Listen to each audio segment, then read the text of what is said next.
There are two kinds of metal in this yard, scrap and art.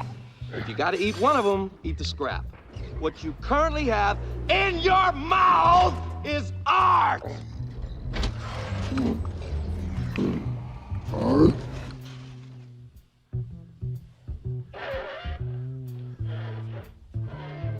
Oh, forget it, forget it. It's gone.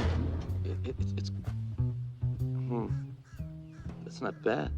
For years, I waited for the Silent Hill 2 remake, and since that time, it has been a roller coaster of emotions. I was initially excited by the teaser trailer, but then I became worried about how Bloober Team would handle the project. Then, the combat trailer came out, and my concerns grew due to pessimism. Then, the 13-minute gameplay footage and the release date released, and I felt a tiny speck of hope.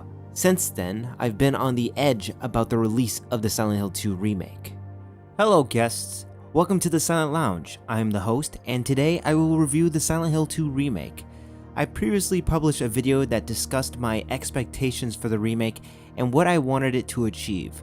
I expected the remake would introduce newcomers to Silent Hill franchise by creating a compelling story with an immersive atmosphere and stunning visuals, leaving them with a unique experience.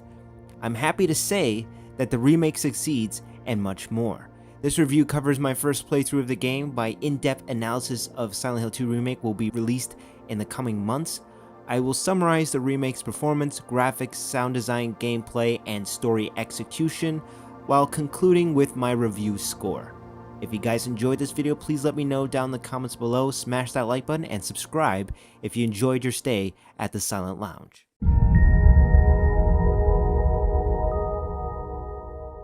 Initially, I was going to buy the Silent Hill 2 remake for the PS5, but then I built my PC and realized it performed leagues better than any console I owned.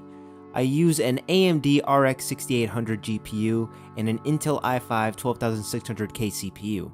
I set the display settings at 2560 by 1440p because I have a 1440p monitor, and I put the quality settings to epic and set the frame rate cap to unlimited for these benchmarks. We will examine how the Silent Hill 2 remake performs with quality setting. As seen here, ray tracing is turned on, super sampling is set to FSR 3.0, and the preset is set to quality. The average frame rate is roughly 50 frames per second, with some dips to 45 frames per second. The streets are detailed with cracks, dirt, and puddles enhanced by the ray tracing. James' hair is also more lifelike as it bounces as he jogs. This setting is the most visually pleasing as it shows more detail about the structural environment such as buildings and streets, and shows more detail about James's clothing and hair. The issue that I run into is significant stutters and frame drops in some areas. The next benchmark is how the Silent Hill 2 remake performs with balanced settings. Ray tracing is turned off and the render quality preset is set to balance. The average frame rate is around 65 frames per second. However, the significant frame drops and stuttering in congested areas as seen here is a big problem. The frame stuttering is more unstable and less consistent than in other benchmarks. The detail in the environment is still great, with the streets having reflective puddles and the fog having a dominant presence. Unfortunately, the frame stuttering detract from the dazzling visuals and gameplay immersion. Setting the super sampling rate to ultra performance increased the frame rate to an average of 90 frames per second at the cost of visual fidelity. James's face has significantly fewer details as his hair looks less lifelike and his facial stubbles are less present. With the advanced render settings set to epic, the reflections in the puddles and environment still look good, but the quality settings are still better. For my first playthrough, I turned the ray tracing off with super sampling set to FSR 3.0, and the preset was set to balanced. I kept the frame rate to 60 frames per second and set the render quality preset to high. The puddle reflections weren't as detailed as the other settings, but most of the environment was still filled with detail. The frame rate was more consistent at 60 frames per second and still delivered a smooth and fluid motion that I desired. Unfortunately, stuttering is inevitable regardless of whether you play on a PC or a PS5. This issue can't be fixed in the performance settings or by building a more potent PC. Unreal Engine 5 is notorious for stuttering problems like this. According to Digital Foundry, the cause of these stutters seem to be related to delta time. I am no software engineer or a game designer, so I don't have much to say other than I hope these issues will be resolved in a patch. If you want to know more about this problem, a link to Digital Foundry's video will be in the description below. Another issue I had with the Silent Hill 2 remake was that the cutscenes were capped at 30 frames per second, which looked very jarring compared to what we saw in the promotional trailers. Again, I really hope that this stuff gets patched relatively soon.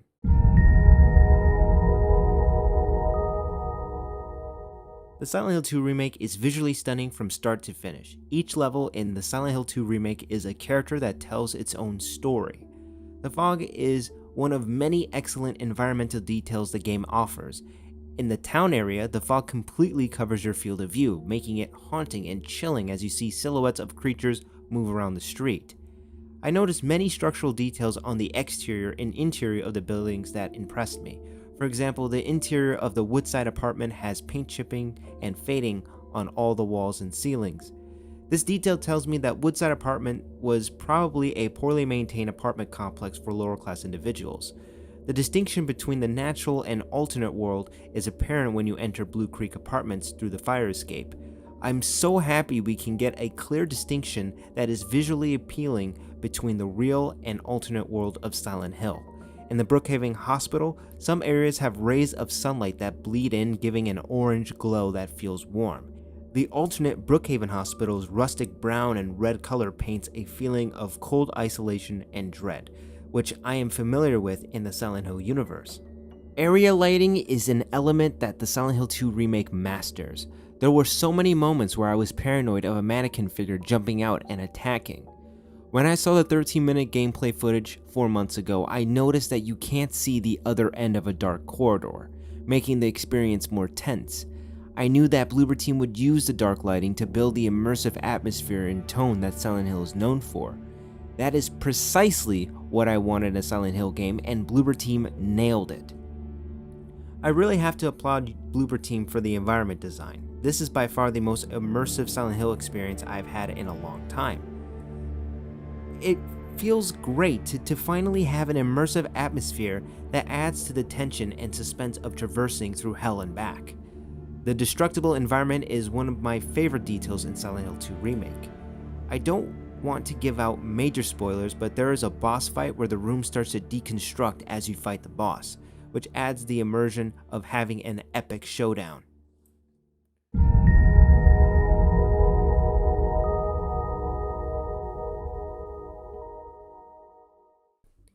The Silent Hill 2 remake has one of the best sound designs I have ever heard in a survival horror game. I want to give Bloober Team and Akira Yamaoka props for the effort put into the music and soundscape.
When the combat trailer came out 8 months ago, much of the criticism was about how the guns and creatures sounded. I'm happy to report that the guns and creatures sound significantly better in the Silent Hill 2 remake. The pistol no longer sounds like a suppressed laser gun, and hitting creatures sounds more pulpy and meaty.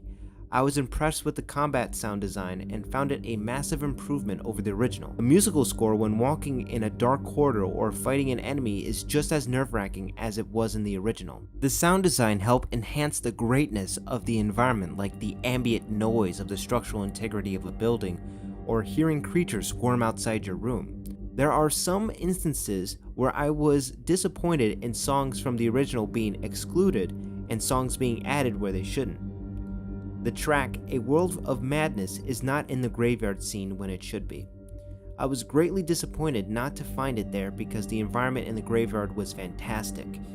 At the end of the game, Mary reads her letter with a song that was never in the original game. The original game knew when to let players have a quiet moment to themselves, which made the ending more impactful. In the Silent Hill 2 remake, the musical score ruined the emotional impact of the ending, and I was left unsatisfied.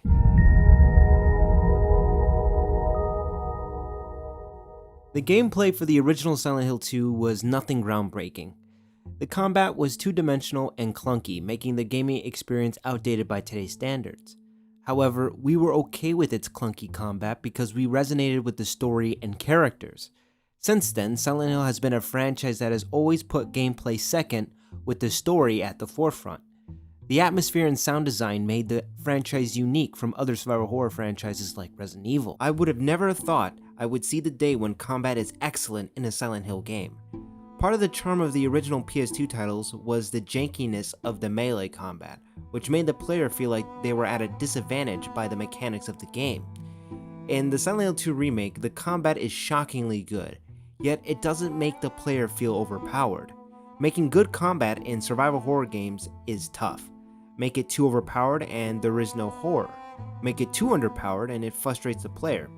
Despite its ambition, the Callisto Protocol is a perfect example of how poorly executed the combat was. In the Silent Hill 2 remake, the combat is smooth and fluid, making it realistic and satisfying, but not to a point where it feels overpowering. When hitting a creature, James would run out of stamina after his third blow, and would need a second to catch his breath before swinging more blows. That is a detail that I am very impressed by. The creatures also behave differently compared to the original. In the original game, the lion figures sprayed acid at you and crawl on the floor really fast after being knocked down. In the remake, the lion figures have variants that have different attack patterns. The smooth, fleshy lion figures will lunge at you and spray acid. You can dodge their attacks, but you need to time it right. The black and dirty lion figures have ranged attacks like squirting a projectile at you, and when they are down, they can create a pool of acid around them which can harm you if you don't get out of the way in time. It's not just the lion figures with variants, all creatures have variants. The mannequin figures has got to be the most scary creature innovation I've ever seen in a remake. Not only are they very fast and nimble, but they can hide under tables or around corners. You wouldn't believe how many times I've got jumped by these motherfuckers. If you think those mannequins are scary, wait until you see their variant. As mentioned earlier, there are boss fights in this game. The difference is that the remake expands on each boss fight, making it a brand new experience. And again, I won't spoil anything, but these boss fights are incredible.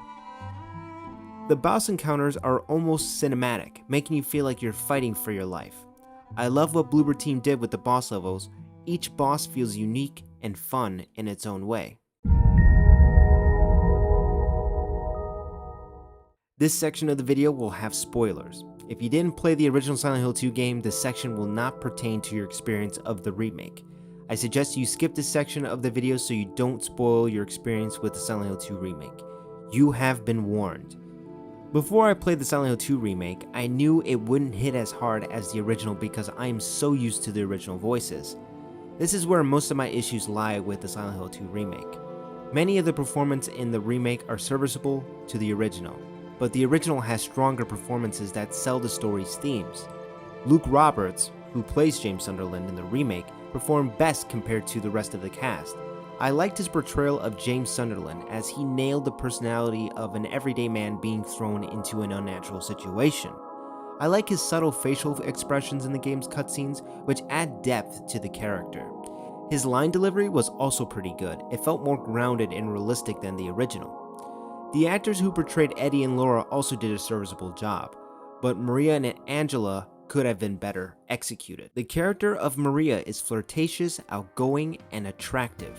Maria is the embodiment of what James desires and fantasizes in his deceased wife, Mary. In the original game, Mary wears a dark red cardigan that reveals her waist and belly tattoo, and also wears a leopard print skirt that shows her legs. In the remake, Maria has a different outfit that covers her stomach and moves her belly tattoo to her chest. Already, a huge character trait has been removed. I'm guessing the reason behind this change is to make the character more grounded and realistic. I am pleased that her personality is still flirtatious, as shown by how she displays her body language towards James. I found Salome Gundershoff, and I apologize for mispronouncing that name, I found her performance as Mary/Maria great in some areas, while in other places not so great. My biggest issue was her performance in reading Mary's letter, which was underwhelming at the end. She did a great job differentiating the roles of Mary and Maria, yet she couldn't emphasize the predicament of a dying woman who doesn't want to die. The character of Angela Orozco is challenging to get right. In the original game, she came across as someone who wasn't all there. It was clear that something was wrong, but you couldn't place your finger on it until the game kept feeding you clues to her backstory. In the remake, I found Gianna Kale's performance flatter than a liter of 7-Up on a hot day. I'm not saying she's a bad actor. I think there were moments where I felt like she delivered her lines well and got Angela's mannerisms right through body language. I do not condone bullying this actor for her performance. At the end of the day, she was doing her job. I don't know if it was how she was directed or if it was her overall performance, but she didn't stick the landing. I found the staircase scene to be very disappointing. The line delivery didn't have any emotion like the original. It was too subtle and watered down. The scene itself was not executed correctly. Instead of letting the player watch Angela walk up the stairs, getting engulfed by flames, they showed James turn around and walk away. I strongly disliked that creative choice because it was like James gave up on Angela and didn't try to save her. In the original, the player can control James to attempt to go to her, but the flames burned James, indicating that there is nothing James can do but watch. It was an emotional scene in the original game, and it upsets me how poorly executed it was in the remake. I want to talk about how the character Pyramid Head is handled in the Silent Hill 2 remake. A lot of people are going to say that the remake ruined Pyramid Head and made him more goofy than scary. In my expectation video, I even mentioned how important it was for Bloober Team to get the character right and how it behaves in the Silent Hill 2 remake. Oddly enough, I don't have a problem with how Pyramid is handled in the remake. There were scenes of Pyramid Head that I liked. For example, I liked the closet scene and how Pyramid Head was looking straight at James when James was firing his gun. I also like how Pyramid Head threw James down an elevator shaft in a jump scare. I can't believe I'm saying this, but I actually like this version of Pyramid Head. It's not the best version of the character, but this Pyramid Head serves more as a guide than a creature that James encounters. I've read theories that the Pyramid Head is supposed to serve as James's psyche and that it represents James's guilt. The original and the remake did a great job keeping Pyramid Head a mystery. I'm glad I'm still questioning what Pyramid Head is rather than being told what it is. I wondered why they made every other creature horrifying and animalistic, yet made Pyramid Head more like a man wearing a costume.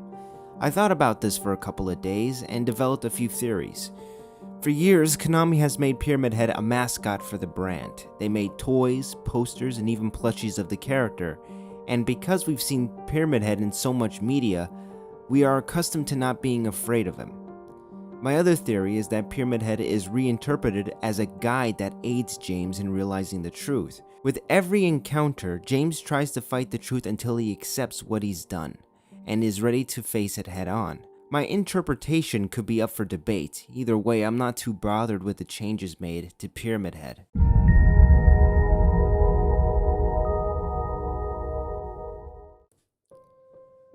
I can't tell you how emotional this game made me feel. After everything I've been through this year, from losing my dog to almost losing my mom to a stroke, this game spoke to me in a way I didn't think a game could. I found myself getting teary-eyed at particular scenes that hit close to home.